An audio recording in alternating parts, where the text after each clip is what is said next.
Hello दोस्तों, कैसे हो आप सभी। गढ़वाल एजुकेशन में आप सभी दोस्तों का स्वागत है। और दोस्तों, आज हम बात करने वाले हैं पशुपालन निगम भर्ती को लेकर, जो कि इसकी कुछ ही दिनों में लास्ट डेट रहने वाली है। यदि आपने अभी तक फॉर्म अप्लाई नहीं किया है तो आज इस छोटे से वीडियो में इससे जुड़ी हुई तमाम जानकारियों को देखने वाले हैं। और ये जो पशुपालन निगम जो भर्ती 2023 होने वाली है दोस्तों, इसके लिए जो पद किए गए हैं वो 3,444 पदों पे होने वाली ये भर्ती है। और दोस्तों, एक सबसे बड़ी खुशखबरी दोस्तों आपके लिए ये रहने वाली है कि जिन साथियों ने सीईटी को नहीं भी दिया है वो भी इसका फॉर्म अप्लाई कर सकते हैं, वो भी इस भर्ती के फॉर्म को भर सकते हैं। और एक सुनहरा मौका दिया गया है, उसको आप उठा ही सकते हैं। दोस्तों, आज इस छोटा सा वीडियो में हम बात करने वाले हैं पशुपालन निगम की तरफ से जो भर्ती होने वाली है, इस भर्ती की क्या योग्यता होनी चाहिए और परीक्षा किस हिसाब से कंडक्ट करवाई जाएगी और इसका सिलेबस क्या रहने वाला है। और इसके इंटरव्यू से रिलेटिव हम मार्क्स को भी देखने वाले हैं कि कितने नंबर का इसमें इंटरव्यू होने वाला है। इस प्रकार की तमाम जानकारियों को आज इस छोटे से लेक्चर में देखने वाले हैं, तो अब मेरे साथ इसी प्रकार बने रहिएगा। चले दोस्तों, आगे बात करते हैं कि इसके आवेदन किस हिसाब से रहने वाले हैं। इस प्रकार की तमाम जानकारियों को देखने वाले हैं दोस्तों। सबसे पहले तो बात करूं मैं दोस्तों कि भारतीय पशुपालक निगम लिमिटेड की तरफ से ये जो 4,333 पदों पर जो भर्ती होगी दोस्तों, वो किस हिसाब से रहने वाली है और इसकी आवश्यकता क्यों पड़ी, इसकी बात करें ना, तो भारतीय पशुपालन निगम लिमिटेड द्वारा संचालित पशुपालक बीमा योजना, पशुधन कल्याण बीमा योजना, आवासीय कौशल विकास योजना का संचालन राज्य स्तर पर किया जाना प्रस्तावित है। इन योजनाओं के माध्यम से किसानों व पशुओं को बीमा तथा बेरोजगार युवाओं को कौशल परीक्षण का लाभ पहुंचाने और इन योजनाओं को सफल बनाने के लिए पंचायत, तहसील व जिला स्तर पर उत्साहित एवं कर्मठ युवाओं की आवश्यकता होगी। यानी कि ये जो भर्ती होने वाली है दोस्तों, वो पंचायत स्तर पर, तहसील स्तर पर और जिले स्तर पर होने वाली है दोस्तों। आवेदन का तरीका दोस्तों क्या होगा, हम आवेदन कैसे कर सकते हैं, इसकी खुद की वेबसाइट है। इस वेबसाइट के माध्यम से हम इसके फॉर्म को अप्लाई कर सकते हैं। और दोस्तों, एक और बात और बता दूं, इस भर्ती की लास्ट डेट रहने वाली है दोस्तों 5 जुलाई 2023। तो जिन साथियों ने अभी तक इसके फॉर्म को अप्लाई नहीं किया है, फटाक से उसका फॉर्म भी आप अप्लाई करने की सोचिएगा। और इसमें कितने पद रहने वाले हैं, इसमें दो प्रकार के पदों में विभाजित किया गया है। एक तो होगा दोस्तों सर्वे प्रभारी का और एक होगा सर्वेयर का। सर्वे प्रभारी होगा, उसके पद है टोटल दोस्तों पांच 5,000 सॉरी 574 पद रहने वाले हैं। और जो सर्वेयर है उसका 2,870 इसके पद रहने वाले हैं। मासिक वेतन आप लोग यहाँ से देख ही चुके होंगे। और इसके आगे यदि हम बात करें ना, तो अंतिम रूप से चयनित इस भर्ती में जो भी उम्मीदवार होंगे, जो भी आवेदक होंगे, उनका 2.5 लाख बीमा, दुर्घटना बीमा निःशुल्क किया जाएगा। इसके साथ ही आगे हम बात करें ना कि सर्वे प्रभारी और सर्वेयर इन दोनों के लिए किस किस की योग्यता होनी चाहिए। यदि अपन शैक्षणिक योग्यता पर यदि बात करें ना, तो सर्वे प्रभारी के लिए भारत में किसी भी मान्यता प्राप्त बोर्ड या संस्था से किसी भी विषय में 12वीं उत्तीर्ण होनी चाहिए। यानी कि सर्वे प्रभारी का जो पद है उसके लिए कम से कम हमें चाहिए 12th स्टैंडर्ड क्या हमें होना चाहिए। और सर्वेयर की बात करें ना, तो भारत के किसी भी मान्यता प्राप्त बोर्ड संस्था से किसी भी विषय में 10वीं उत्तीर्ण होना चाहिए। यानी कि सर्वेयर के लिए हमें 10th पास होना जरूरी है और सर्वे प्रभारी के लिए हमें 12वीं स्तर का होना जरूरी है। और अन्य योग्यताओं की बात कर सकते हैं, स्वास्थ्य की, मानसिक और शारीरिक स्वास्थ्य स्वस्थ होना चाहिए। चरित्र की बात करें तो चरित्र लगभग लगभग सभी वैकेंसियों में मांगा जाता है। आयु सीमा की बात करें तो सर्वे प्रभारी के लिए जो आयु सीमा रखी गई है वो 21 से 40 रखी गई है।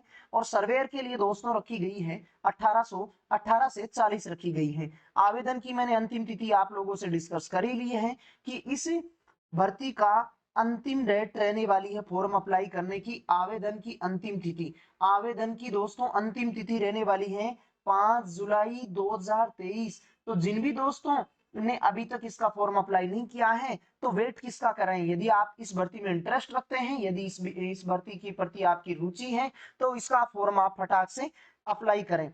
और बात करें दोस्तों कि इसका आवेदन शुल्क क्या रहने वाला है। सर्वे प्रभारी के लिए सभी वर्गों के लिए आवेदन शुल्क रहने वाला है 944। और सर्वेयर के लिए सभी वर्गों के लिए, जैसे ओबीसी, एमबीसी, एसटी कुछ भी हो, सभी वर्गों के लिए इसकी आवेदन फीस रखी गई है 846 रखी गई है। ये बाकी और छोटी मोटी जानकारियां हैं, उनको भी आप देख सकते हैं यहाँ से। कुछ इसके कि इस पद पर यदि हम चयनित हो गए अंतिम रूप से तो हमें क्या क्या करना पड़ेगा, सर्वे प्रभारी के बारे में दिया गया है। ये तो बाद की बातें हैं, पहले हमारा कर्म है दोस्तों फॉर्म अप्लाई करने का, उसकी तैयारी करने का, और अंतिम रूप से चयन चयन होने के बाद की बातें हैं ये सारी तो। और दोस्तों यदि हम बात करें तो यहाँ से भी आप पढ़ सकते हैं, वीडियो को रोक कर भी आप देख सकते हैं कि इसमें क्या क्या जानकारी लिखी गई है। मैं यदि दोस्तों यहाँ पूरी जानकारियों को आपने को बताने बैठ गया तो वीडियो बहुत लंबा हो चुका होगा। और दोस्तों बात करूं ना यहाँ से कि सर्वे प्रभारी होगी, वो सर्वे प्रभारी के लिए लिखित परीक्षा के लिए 50 अंक निर्धारित किए गए हैं और साक्षात्कार परीक्षा के लिए 50 अंक निर्धारित किए गए हैं। इस अनुसार दोनों का टोटल होगा कितना, 100 अंक, यानी कि सर्वे प्रभारी के लिए 100 अंक होंगे जिसमें 50 तो हमें लिखित परीक्षा के लिए होंगे और 50 होंगे साक्षात्कार के लिए। और सर्वेयर की बात करूं तो सर्वेयर के लिए भी लिखित परीक्षा के लिए 50 अंक होंगे और साक्षात्कार के लिए भी दोस्तों 50 अंक निर्धारित किए गए हैं। टोटल दोनों ही पद 50-100 अंकों के होने वाले हैं, जिसमें 50-50 तो हमें लिखित तैयारी करनी होगी और 50-50 की हमें मौखिक तैयारी करनी होगी। अब बात करें कि लिखित परीक्षा में हमें क्या करना होगा, कैसे होगा, ऑनलाइन होगा, ऑफलाइन होगा।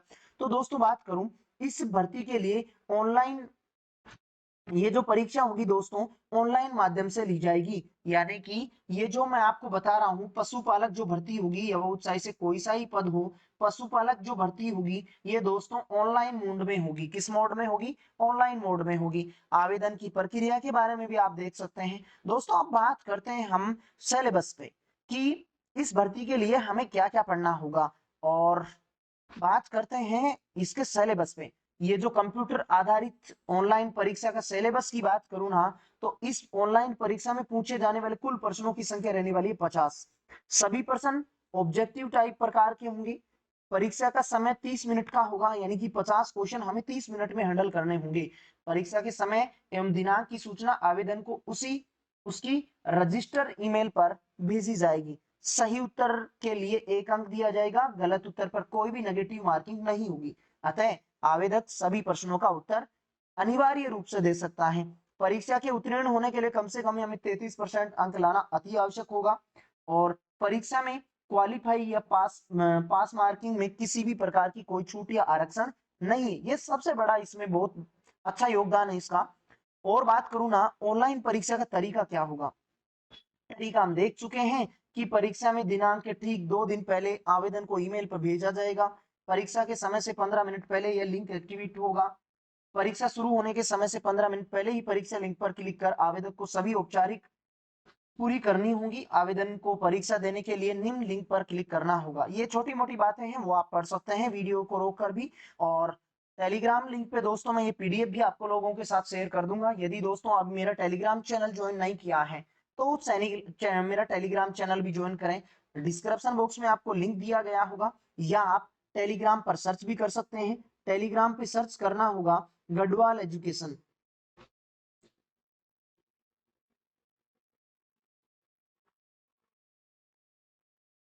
गढ़वाल एजुकेशन जैसे ही आप सर्च करोगे तो वहां आपको दिख ही जाएगा। वहां डेली मैं आपके लिए क्यूज भी लेके आता हूं, आगामी परीक्षाओं के लिए बहुत इंपॉर्टेंट रहने वाली हैं। तो मेरा टेलीग्राम चैनल भी आप ज्वाइन कर सकते हैं। बहुत सारे स्टूडेंट उसको ज्वाइन कर रखे हैं और अपना प्यार रोजाना शाम जब क्यूज होती हैं वो तो दिखाते ही है। चलिए आगे और बात करते हैं हम दोस्तों। इस सिलेबस में बात करते हैं कि इसकी परीक्षा में क्या क्या सिलेबस रहने वाला है। ऑनलाइन परीक्षा का सिलेबस क्या रहने वाला है, जो 50 नंबर की ऑनलाइन जो एग्जाम होगी उसके लिए दोस्तों सिलेबस क्या होगा उसके बारे में बात करते हैं। तो दोस्तों हिंदी होगी, हिंदी के लिए अधिकतम 8 अंक होंगे और प्रश्नों की संख्या भी दोस्तों 8 रहने वाली है। अंग्रेजी की बात करूं तो अंग्रेजी में भी 8 रहने वाले हैं अधिकतम अंक और क्वेश्चन भी 8 रहने वाले हैं। विज्ञान की बात करूं तो विज्ञान के 8 सवाल होंगे, वो 8 अंक के ही होंगे। गणित के भी अधिकतम 8 अंक होंगे, 8 क्वेश्चन होंगे। तार्किक यानी कि रीजनिंग की बात करूं तो रीजनिंग के 8 सवाल होंगे, वो भी 8 नंबर के होंगे। और कंप्यूटर की बात करूं ना तो कंप्यूटर के दोस्तों 10 क्वेश्चन होंगे, वो भी 10 नंबर के होंगे। इस अनुसार दोस्तों ये जो आपको 50 क्वेश्चन होंगे टोटल, ये 50 क्वेश्चन हमें करने होंगे दोस्तों 30 मिनट में करने होंगे। बाकी 50 नंबर का होगा हमारा क्या, मौखिक परीक्षा होगी, यानी कि हमारा इंटरव्यू होगा। यानी कि लिखित परीक्षा होगी 50 नंबर की तो, और 50 हमें मौखिक परीक्षा होगी। टोटल जो होगी वो कितने नंबर की होगी दोस्तों, 100 नंबर की परीक्षा रहने वाली है। चलो तो आगे बात करते हैं सभी विषय का 1 बाय 1 करके सिलेबस। हिंदी की बात करूं तो हिंदी में मुहावरे रहने वाले हैं, अलंग परिचय रहने वाला, शुद्ध वर्तनी, वाक्यांश, विलोम शब्द और समास रहने वाले हैं। अंग्रेजी की बात करूं दोस्तों तो अंग्रेजी में रहने वाले हैं विलोम शब्द। एक तो क्या रहेंगे दोस्तों, विलोम शब्द रहेंगे, एक होंगे समनार्थी शब्द। क्या रहेंगे दोस्तों, समनार्थी शब्द रहने वाले हैं।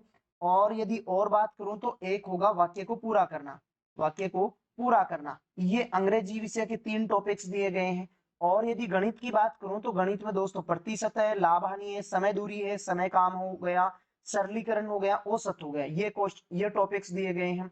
यदि दोस्तों रीजनिंग की बात करूं मैं आपसे, तो रीजनिंग में दोस्तों रहने वाले हैं, तो कैलेंडर होगा, कोडिंग डिकोडिंग होगी, एनालॉजी होगी और डायरेक्शंस होगी।